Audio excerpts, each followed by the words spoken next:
Assalamualaikum warahmatullahi wabarakatuh. Selamat sejahtera kepada semua murid-murid yang cikgu kasih sekalian. Okey, hari ini hari Isnin. Apa bulan ini ya? Hari ini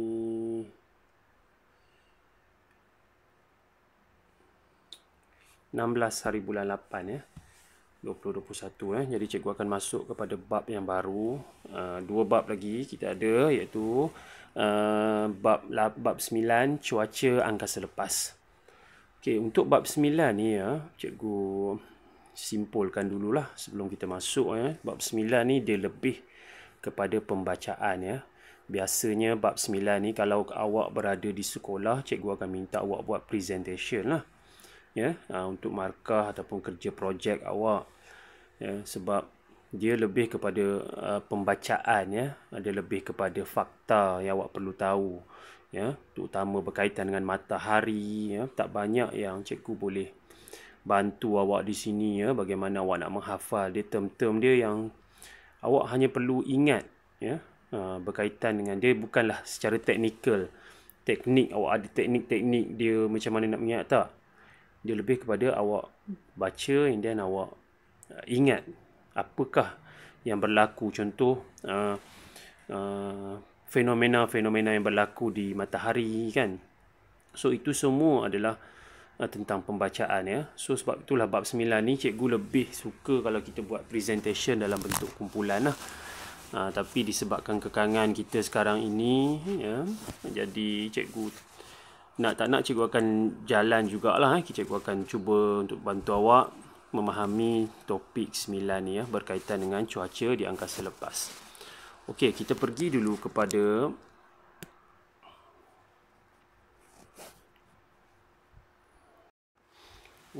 first kali awak perlu kenal dengan matahari ya. So awak pun tahu matahari ni adalah salah satu daripada bintang ya. Dia adalah bintang ataupun star yang berada di luar daripada angkasa kita, dan matahari adalah bintang yang paling hampir sekali dengan bumi. Kalau awak lihat bintang-bintang yang ada di sekeliling kita kan, awak tengok kecil je waktu malam tu kan, iaitu dia punya jarak dengan bumi dia sangat-sangat jauh. Berbilion-bilion ataupun berjuta-juta dia punya kilometer jauhnya daripada bumi. Okay, tapi matahari dia antara yang paling dekat ya, sebab dia berada dalam sistem suria. Okay, matahari merupakan berbola gas yang membara. Dia suatu gas, suatu berbola yang dia mengeluarkan cahaya dia sendiri. Okay, yang menerangi kita lah. Di bumi ni cahaya kita datangnya daripada cahaya daripada matahari. Matahari dia create dia punya api dia tu yang berada di matahari itulah.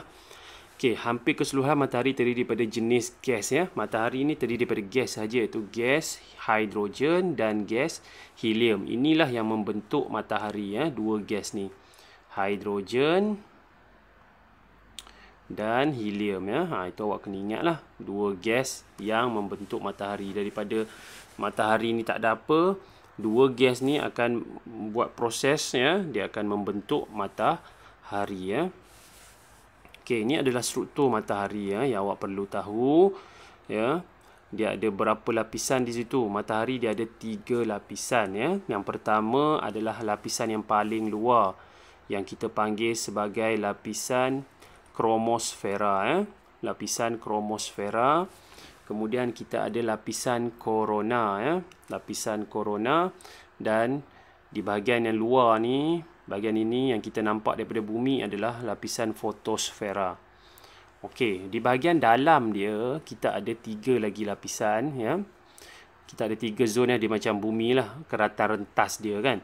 Yang pertama adalah zon perolakan. Di sinilah semua proses ataupun kita punya fenomena yang berlaku pada matahari, fenomena berlaku pada matahari. Kita boleh nampak di zon yang pertama ni. Zon yang kedua adalah zon radiasi. Zon radiasi ni proses dia nak menghasilkan tenaga haba tu yang tinggi tu. And then teras kita teras biasalah macam nukleus lah. Di sinilah proses pemecahan nukleus yang berlaku dan menyebabkan haba tu semakin meningkat lah. teras ni dia paling panas sekali di sini ya. Okey, ada 3. Okey, ini adalah fenomena yang berlaku. Fenomena pertama yang berlaku di permukaan matahari ya, di permukaan matahari, di permukaan yang kita boleh lihat, iaitu di fotosfera kita boleh nampak iaitu yang pertama adalah nyalaan suria. Okey, nyalaan suria ni contoh di sini dia pernah berlaku di matahari dan telah dicatatkan oleh NASA di permukaan matahari X93 ni kedudukan dia, kedudukan dia. Tapi macam kita, dia matahari ni lebih besar daripada bumi lah, berganda besar dia, 7 kali ataupun 8 kali lebih besar daripada bumi. Jadi ini adalah kedudukan dia. Macam mungkin berlaku di Ipoh contoh kan. Di permukaan matahari tu dia punya kedudukan dia. Titik berlakunya nyalaan suria yang pertama yang dicatatkan lah, yang dicatatkan oleh NASA. NASA adalah orang yang ataupun satu badan yang mengkaji tentang angkasa lepas iaitu yang terdapat di Amerika Syarikat lah. Berlaku di matahari pada jam 8.02 pagi 6 September 2017. Okey, pada 6 September itu lentingan jisim korona telah menyebabkan gangguan telekomunikasi, sistem navigasi dan talian kuasa elektrik sehingga lebih kurang 1 jam.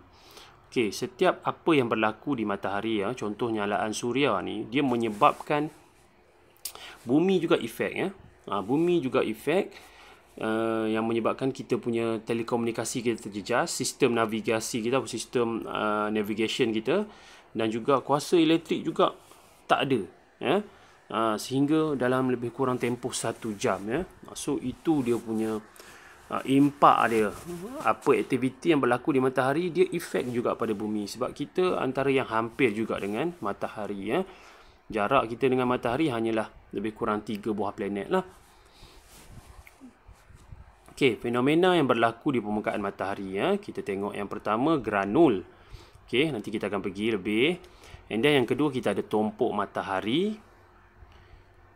Okey, kemudian kita ada kitaran suria, semarak suria atau kita panggil sebagai prominent. And then kita ada nyalaan suria. Berbeza kitaran suria dengan nyalaan suria Okey, yang terakhir adalah lentingan jisim korona, dan yang terakhir adalah angin suria So ada berapa di sini? 1 2 3 4 5 6 7. Okey, ada 7 fenomena yang berlaku di permukaan matahari yang mana kita sebenarnya kita tak boleh nampak lah daripada dengan mata kasar kita, tapi badan-badan ataupun agensi-agensi yang tertentu ni macam NASA ni, dia orang boleh kaji benda ni. Dia orang ada alat untuk melihat setiap fenomena yang berlaku di permukaan matahari ini. Okey. Yang pertama adalah granul Apa itu granul? Granul ialah fotosfera dalam atmosfera matahari, terdiri daripada granul yang kelihatan berbutir. Granul ni dia lebih kepada macam batu lah.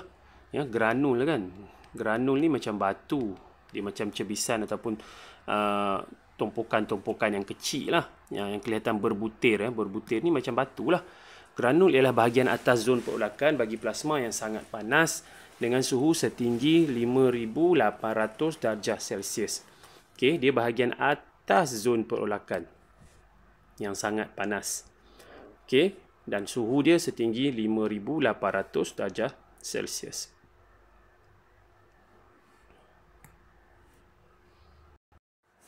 Okey, diameter purata bagi granul ialah lebih kurang 1,000 kilometer. Dia bukannya batu yang kecil dia batu yang kalau kita ukur lilit dia lebih kurang 1,000 kilometer. Sangat besar. Batu yang sangatlah besar. Okey. So tak boleh bayang besar dia macam ni 1,000 kilometer ni daripada Johor ke Perlis pun tak sampai 1,000 kilometer itu ukur lilit dia, tak sampai. Jadi batu yang sangat besar lah yang terdapat pada permukaan matahari dan sangat-sangat panas setinggi 5,800. Okey, fotosfera ni lah yang bahagian yang kita boleh nampak daripada bumi. Kalau soalan tanya apakah bahagian matahari yang boleh kelihatan daripada bumi, kita jawab fotosfera. Fotosfera. Okey, tumpuk matahari. Yang kedua adalah tumpuk matahari.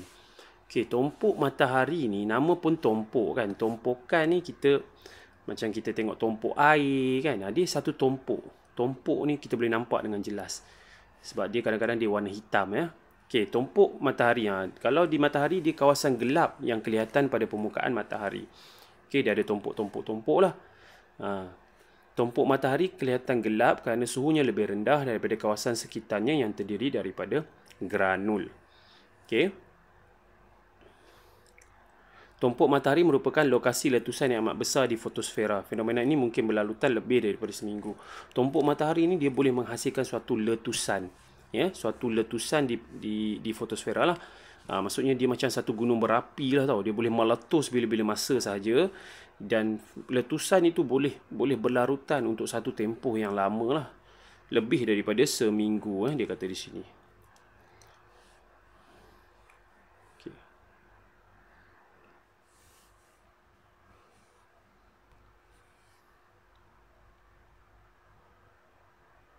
Okay. Fenomena tumpuk matahari selalu wujud secara berpasangan atau berkumpulan. Maksudnya di sini letusan-letusan ni dia berlaku dalam bukan satu saja tapi banyak letusan tu berlaku. Maksudnya aktif lah. Dia bukan satu tempat saja. Kalau dia meletup tu ataupun dia meletus tu, dia meletus tu 2-3 tempat ataupun 4-5 tempat. Ya, dia secara berkumpulan ataupun secara berpasangan ya. Okey, hari ni mungkin cikgu akan masuk sampai 3 sahaja. Kita punya yang tak akhir lah. Cikgu tak nak masuk banyak-banyak sangat ya. Kita cukup takat tahu 3 dulu Yang seterusnya adalah kitaran suria. Okey, ini kedudukan tumpuk matahari pada permukaan bumi. Pada permukaan matahari lah. Okey. So ini sumber daripada NASA. Bermaksud apa ni? Pada kedudukan dia ni. Kedudukan dia kita boleh nampak lah di garisan khatulistiwa pada kita punya matahari kita. Ini kedudukan dia kedudukan dia pada matahari itulah. Tu NASA sajalah boleh kaji dia. Ini adalah koordinat dia. Kat mana kedudukan tumpuk matahari itu. Okey, dan kedudukan tu kadang-kadang dia berubah kadang-kadang dia berubah. Dan kalau tengok saiz dia 1960 saiz dia lebih besar daripada pada awal 1870 ni saiz dia lebih kecil kan. Lepas tu saiz dia besar, lepas tu dia kecil-kecil balik. Itu apa yang telah dikaji oleh NASA lah. Okey, kita terus pergi kepada kitaran suria. Kitaran suria ni apa? Aktiviti tumpuk matahari kelihatan wujud dan lenyap mengikut pusingan 11 tahun yang dikenali sebagai kitaran suria. Okey, bermaksud di sini aktiviti tumpuk matahari, iaitu tumpuk matahari tadi ni aktiviti letusan tadi tu wujud dan lenyap. Maksudnya dia akan berlaku dalam tempoh berapa tahun? 11 tahun. Kemudian dia lenyap seketika. So, aktiviti tumpuk matahari selama 11 tahun dikenali sebagai kitaran suria. Okay, dalam tempoh 11 tahun tu, dia meletus tu, cukup genap 11 tahun, kita panggil dia sebagai kitaran suria. Okay, dan dia senyap sekejap, lepas tu dia jadi balik. Cukup lagi 11 tahun, kita panggil dia sebagai kitaran suria. So, kitaran suria dia ada kaitan dengan tumpuk matahari lah. Di mana aktiviti tumpuk matahari selama 11 tahun. Yang dikenali sebagai kitaran suria. Okey, so cikgu nak stop takat situ dululah. Sebab takut awak tak boleh masuk banyak sangat. Cukup kita tahu sekadar yang pertama tadi kita pergi kepada yang pertama tadi apa? Ingat kitaran suria, tumpuk matahari. Kita ada